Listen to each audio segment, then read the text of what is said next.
Our next speaker is Kurt Nauck. He's the proprietor of Nauck's Vintage Records, which deals exclusively in vintage 78 RPMs and cylinder recordings, as well as turntables, audio equipment, disco file record sleeves, books, and discographies. He's assisted today by Mark Atnip, who works with him, and actually he gave me a little bio. Mark spent 10 seasons broadcasting professional hockey and baseball for ESPN Radio. He owns the largest known collection of baseball records, baseball-related 78 RPM and cylinder recordings, and is currently working on a baseball recordings discography. He's now in his third year at Nauck's Vintage Records.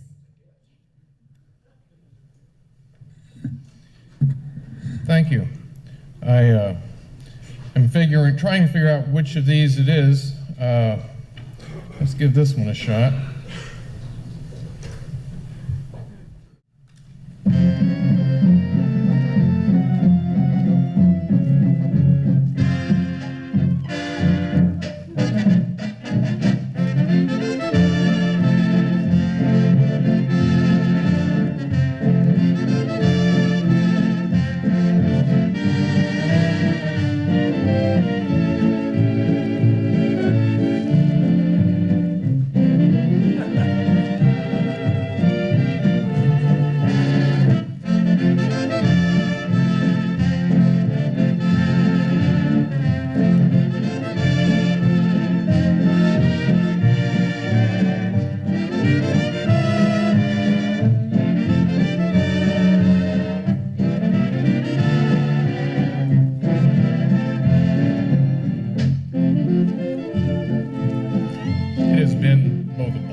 And a delight to have been able to pursue this hobby as a full-time career for the past 3 decades.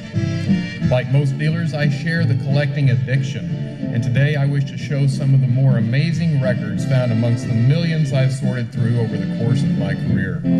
Some of these may be familiar to you, others most assuredly not. A couple are fabulously rare, and others relatively common. But it's neither rarity nor value that necessarily makes a treasure. Each of these records is special to me in its own way. Like most collectors, I appreciate both the content as well as the artifact itself, and the items I have selected to show to you may be interesting for any number of reasons. Come with Mark and me as we enjoy this veritable parade of wonders.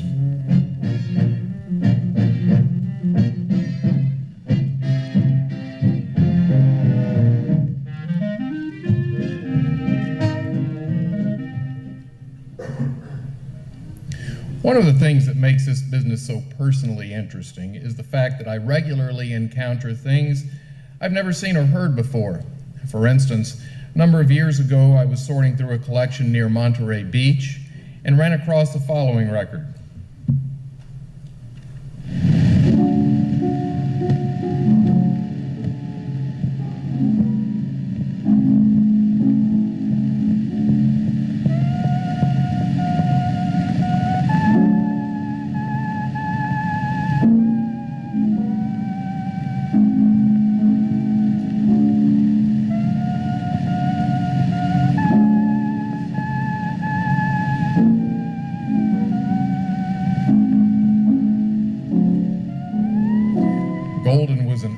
Acoustic West Coast label, and this record was made around 1923. Not a bad find, but what you were hearing is Mr. Warren McGinnis playing An Orange Leaf.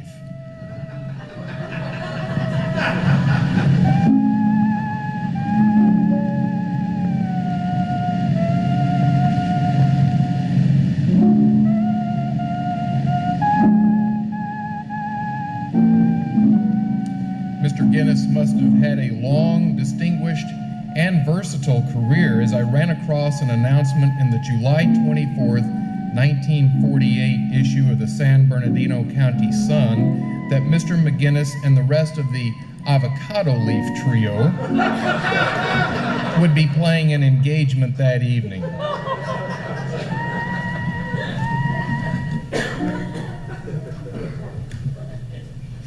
On February 5th, 1903, Pope Leo XIII made 2 recordings for Gianni Bettini at the Vatican, just 6 months before Leo's demise at the age of 93.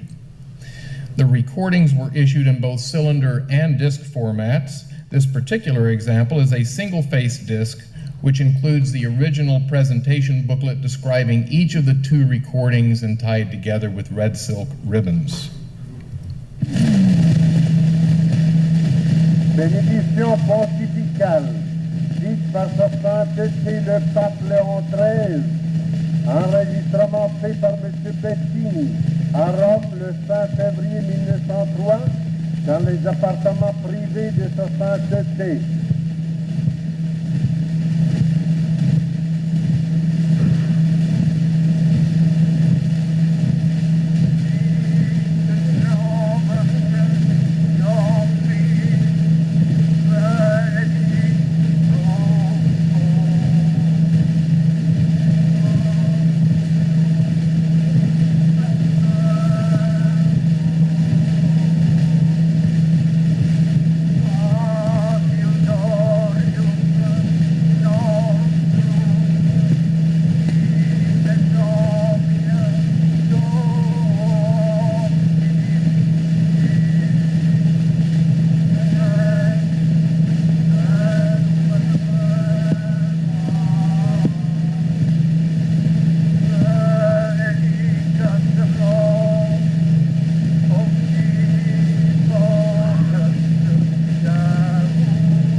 That was the first papal recording.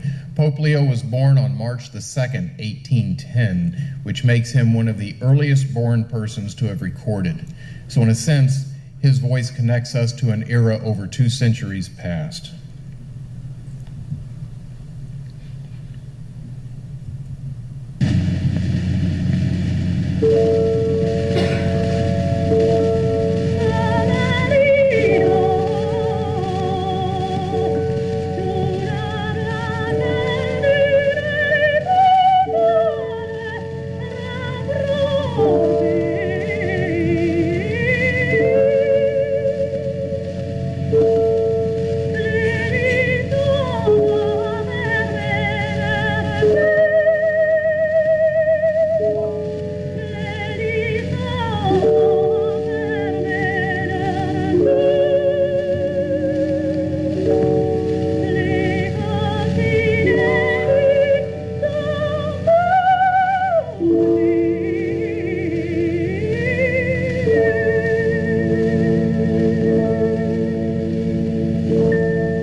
Those of you who are regular listeners to the Bitter Request Show know that we love to play records with extraneous, unintended noises. What you are hearing is one of the most famous examples of that ilk, a Victor recording from June 10th, 1918, featuring soprano Amelita Gallicurci, accompanied by a studio orchestra and the Campbell's Soup factory whistle.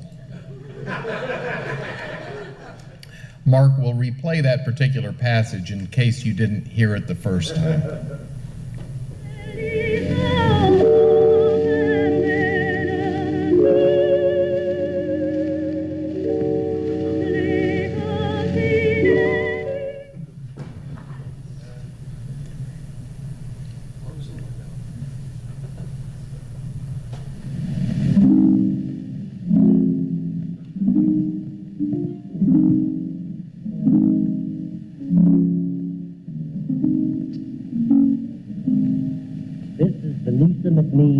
Memorial record produced by Santa Claus Wolcott, who has enlisted for his sinister purpose Reinald Werenroth and Harpo Marx.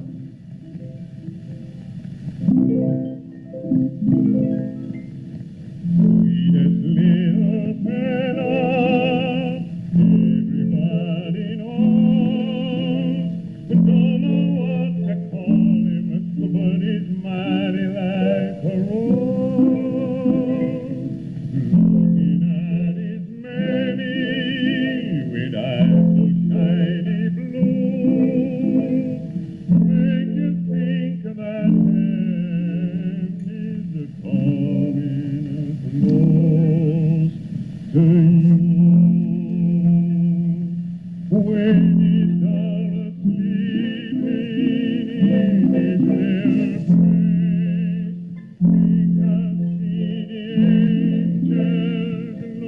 I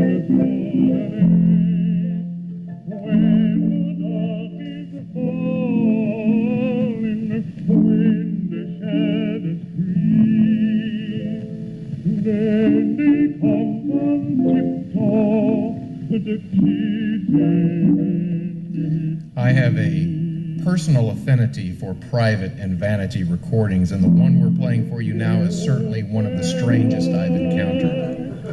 This October 1930 recording features Victor baritone Reinhold Werenrath, theater critic Alexander Wolcott, and Harpo Marx wishing a very Merry Christmas in their own peculiar way to Nisa McMean, a prominent illustrator and painter. Wolcott, Marx, and McMean were all members of the infamous Algonquin Hotel Round Table in New York City, a group of prominent actors, writers, musicians, and critics known for the over-the-top gags they frequently pulled on one another.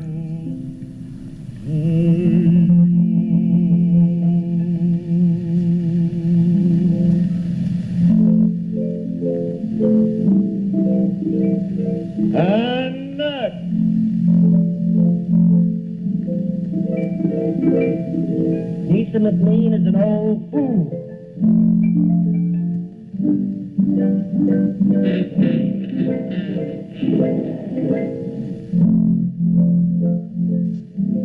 Hey, Nisa, getting much nowadays?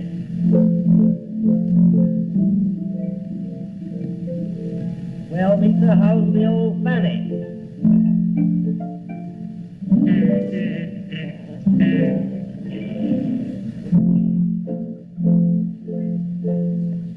Merry Christmas. Merry Christmas, Nisa. Merry Christmas. Merry Christmas, Nisa. Merry Christmas. Merry Christmas, Nisa. Merry Christmas.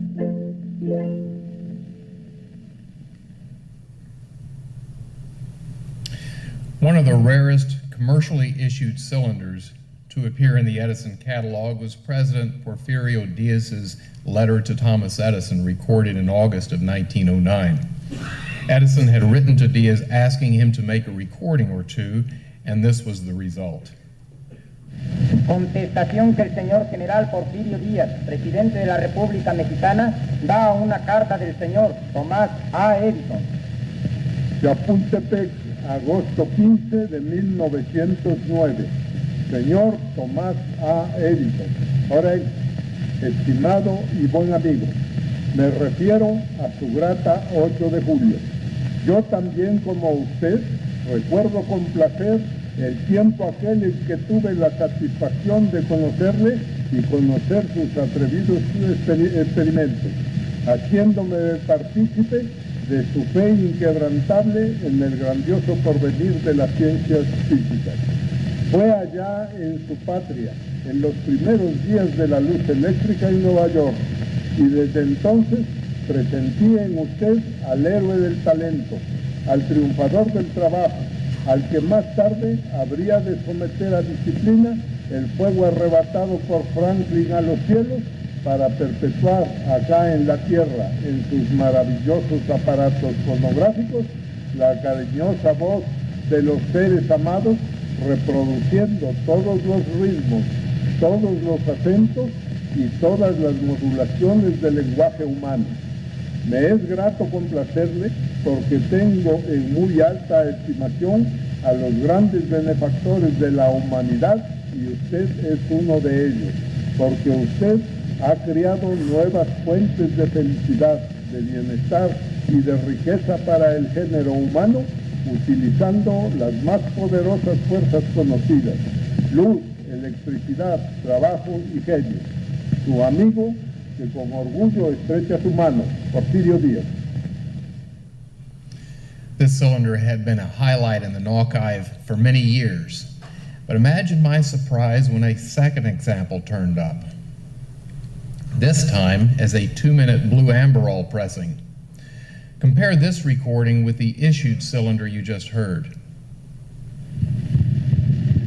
Contestación que el señor general Porfirio Díaz, presidente de la República Mexicana, da a una carta del señor Tomás A. Edison. Chapultepec, agosto 15 de 1909. Señor Tomás A. Edison. Ahora, estimado y buen amigo, me refiero a su grata 8 de julio. Yo también, como usted, recuerdo con placer el tiempo aquel en que tuve la satisfacción de conocerle y conocer sus atrevidos experimentos, haciéndome partícipe de su fe inquebrantable en el Not grandioso quite ready for prime time. It is interesting to note that these recordings were made on the very same machine used to record President Taft the year before.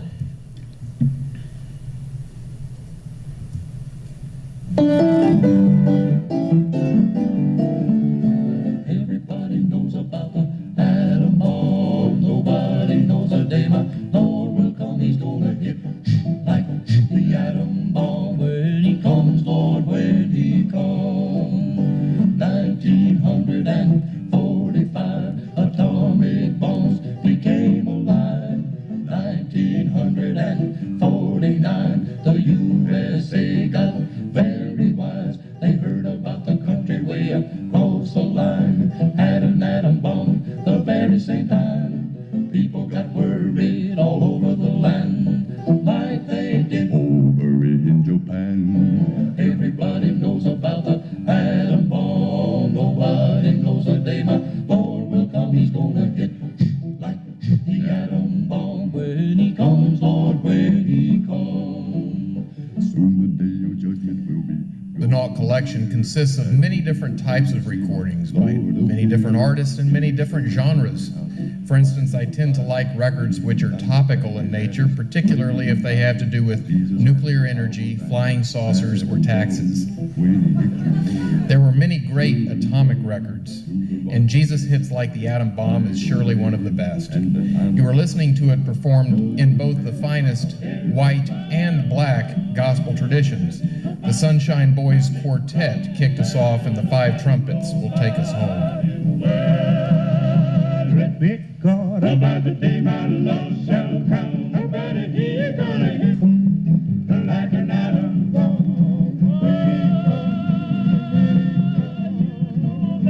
Everybody wondering about that atomic bomb. Well, but nobody's worried about the day my Lord shall come. Nobody here gonna hit like an atom bomb.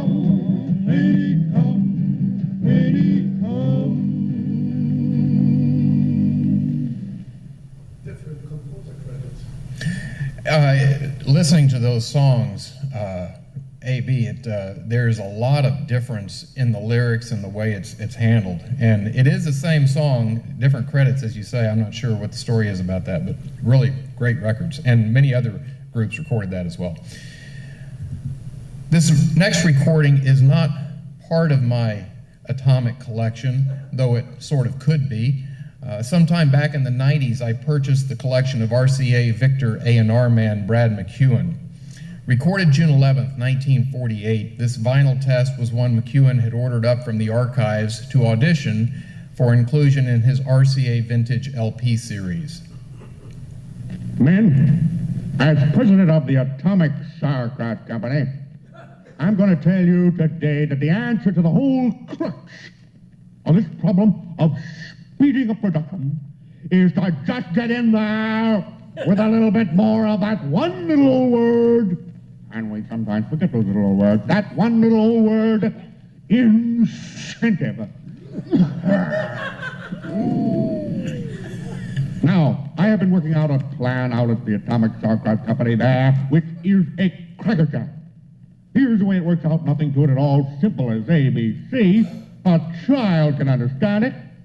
None of this nonsense about wage increases. All that we ask the employee at the plant to do is just one simple little operation, and that is just to try to remember to save their slips that they are issued from time to time from my cashier's desk. That is the red, green, and yellow slips on our Form B-2. Not the pink ones, just the red, green, and yellow ones on the Form B-2. That is providing, of course, that the employee had been working steadily and continuously with the firm with a good record for a minimum of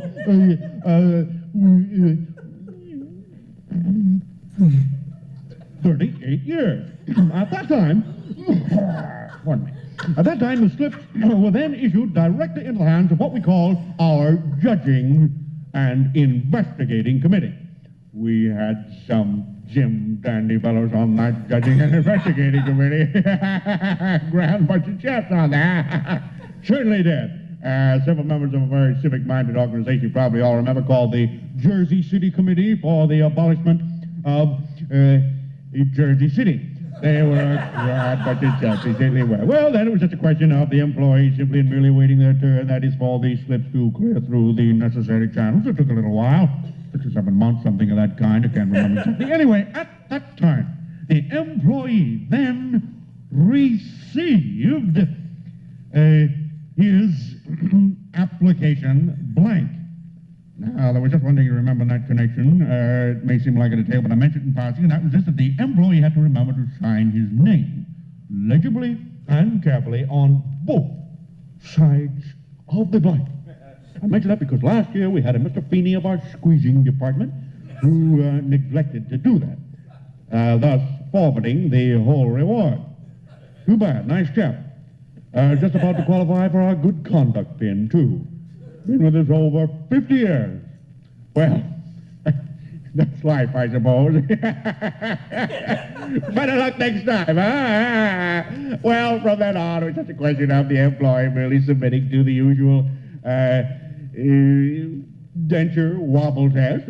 And if the employee passed a simple test and posted a small bond of $35,000 or $40,000 or real estate, he was entitled to a choice of premiums or rewards for that extra or incentive that he'd been showing in his work. The reward which entitled that employee to an all-expense evening of fun and frolic at the famous Stork Club located at downtown Passaic, New Jersey. Or premium B, a beautiful, large, lifelike photograph of President McKinley, suitable for hanging. Well, there she goes, boys. All right, everybody, back to work. Let's go.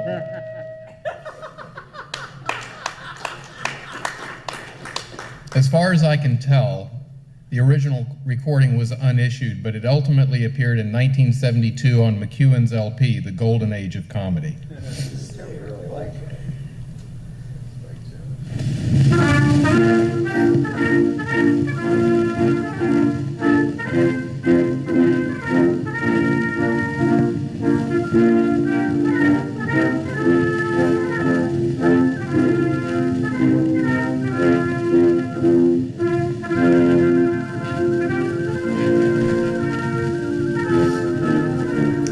The Great War officially ended on Armistice Day, November 11th, 1918. The following year, one of the most amazing records ever made was issued to celebrate our victory. Aesthetically, it was light years ahead of its time. Imagine, if you will, a 10-inch vertically recorded acoustic march. Pretty unremarkable, except for the fact that it looks like this. Aeolian Vocalion 22004 is pressed in the colors of the flags of our allies, thereby complementing a medley of their national anthems. The counterpart to this recording is the even more stunning Aeolian Vocalion 12,000, done up in the colors of Old Glory and featuring American patriotic songs. Due to time limitations, we will not be able to play part of that record.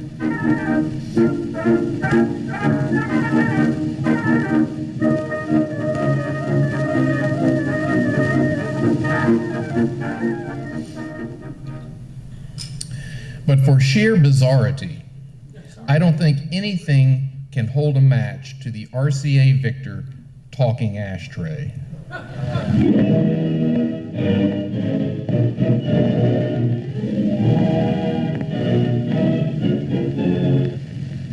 As president of the RCA Victor Company Limited, Canada, I am using this novel ashtray, a product of our organization and factory, to extend our compliments of the season to you. On behalf of the organization, I express our appreciation of your interest and loyal support, which has helped us to make real progress this year. May the new year bring your share in the present economic recovery and a full measure of happiness in all respects.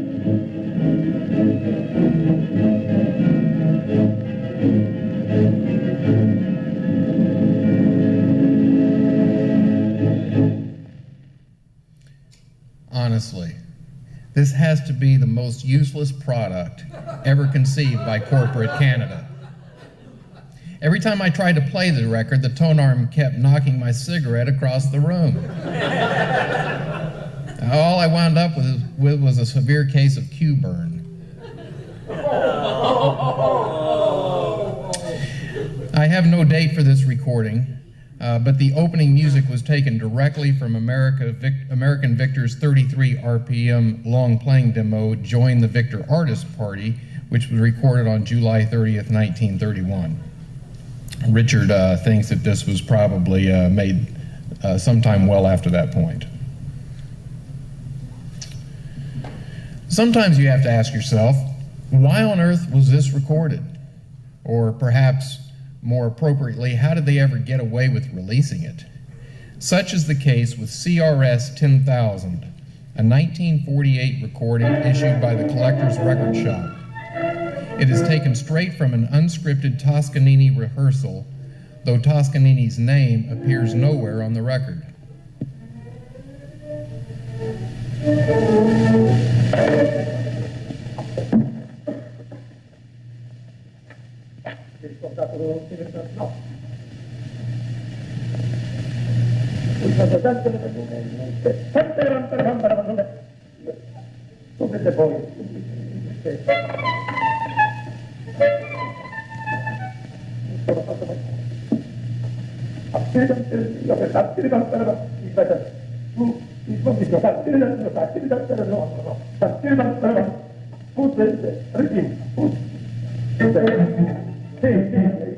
Quello è il modo, e quello di capire, caro, io devo sapere tutto, quello di capire, il carattere, non fa vedere, no, fa fatica, è così piccolo. Allora,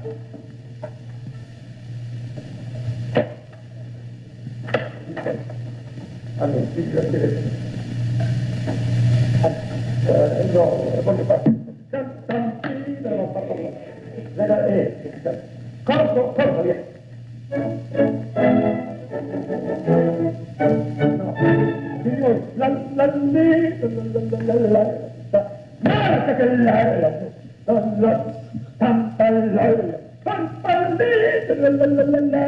stai attenti, corpo di una loro madonna, come non si dice, sì, è questo il modo di suonare, è questo, anche se non è questo. There's a rumor that's really going to get me off. Side 2 is more of the same, only with the added attraction that one of the musicians breaks down into a sobbing mess. Let us now cleanse our musical palate with a delightful selection from Victor's Depression-era catalog.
One of the things that fascinates me most are recordings that feature technical advances. Of particular interest are those records which are musically wonderful as well. So it is with this recording by Lawrence Tibbett singing Cuban Love Song. This Victor Red Seal was recorded during an era of great experimentation in the recording industry. Picture discs, long-playing records, lacquer-coated ETs, the electrical re-recordings of Caruso's acoustic sides, and even the stereo process were all being developed around this time. This particular selection is a very early example of a multi-track recording. It progresses normally towards the very last stanza, at which point Tibbet comes in as a tenor, thereby closing as a baritone tenor duet. The principal recording was taken on December 10th, 1931. On December 12th, Tibbet waxed the tenor part. And only you could fashion your proven love song.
Though this recording wasn't taken directly from the movie, it is an original cast recording as Tibbet appeared in the 1931 MGM picture, The Cuban Love Song, opposite Lupe Velez.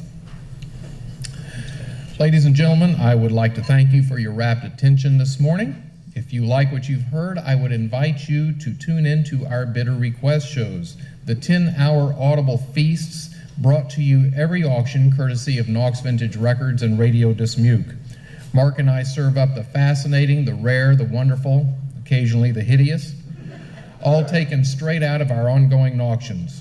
And if it pleases you, perhaps we can present part 2 in this series at next year's conference in San Antonio.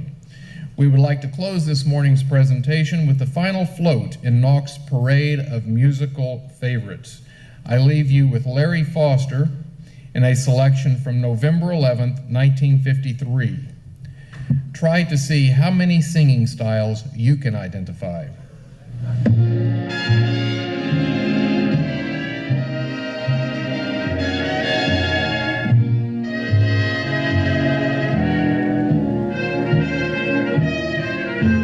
How do you want me to sing my love song? How do you want me to sound to you? If you don't like my style, I guess that maybe I'll sing like those singing stars you always listen to. Is this the way you'd like me to sing my love song? As though I have a clothespin on my nose. Or would you prefer instead that I should scratch my head and sing with a nonchalant pose? Or should I pretend you're just a friend, someone that I admire? Or should I use my arms a lot and sing my songs real hot? Is that what you desire? Is this the way you want me to sing my love song? They tell me that the style is coming back. Oh, like Mr. B, forget the melody.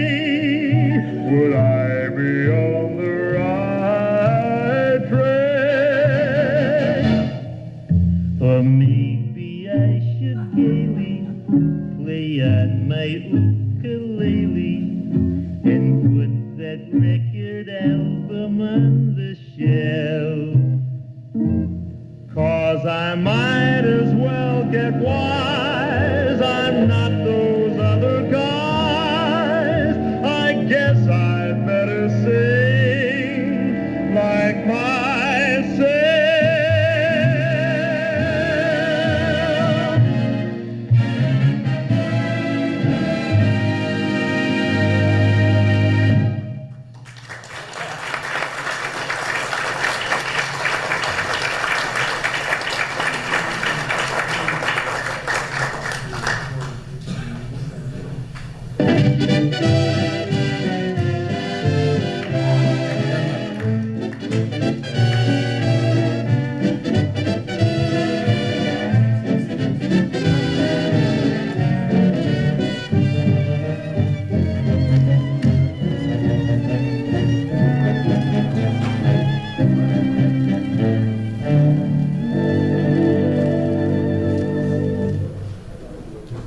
You've been listening to KNVR Radio Dismukes.